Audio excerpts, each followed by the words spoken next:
د حدیث مقصد دا دی کله کله الله تعالی یو بنده ته ډېره اوچته درجه لیکلي لیکن د اعمال د هغې درجې برابر نه وي. الله تعالی په ده باندې مرض راولي، الله تعالی په ده باندې تکلیف راولي، فقر پې راولي، کله کله پې مصیبت د بچو راولي، بچی نافرمان شي یا بچی وفات شي. دا دې دپاره چې الله تعالی د ده ګناهونه په دنیا کې چې کړي هغه معاف کړي او کومه غټه درجه چې الله تعالی دته لیکلي هغه لویه درجه ورته الله نصیب کړي. نو لہذا فقر راتلل، بیماری راتلل یا بچی وفات کېدل څه مصیبت نه دی. د نبی مهربان صلی الله علیه وسلم خپل بچی وفات شوي دي.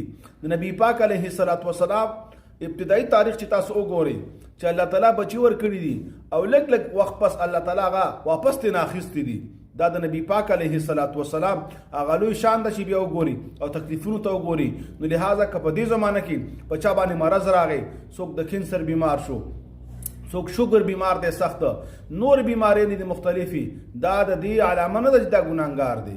نه الله تعالی بعض اوقاتو کې بعض مؤمنانو سره مینه لري، هغه درجو ته رسي، د دنیا تکلیفونه د برداشت قابل دي، لیکن آخرت کې چې کوم به تکلیفونه او عذابونه دي هغه ډیر سخت دي.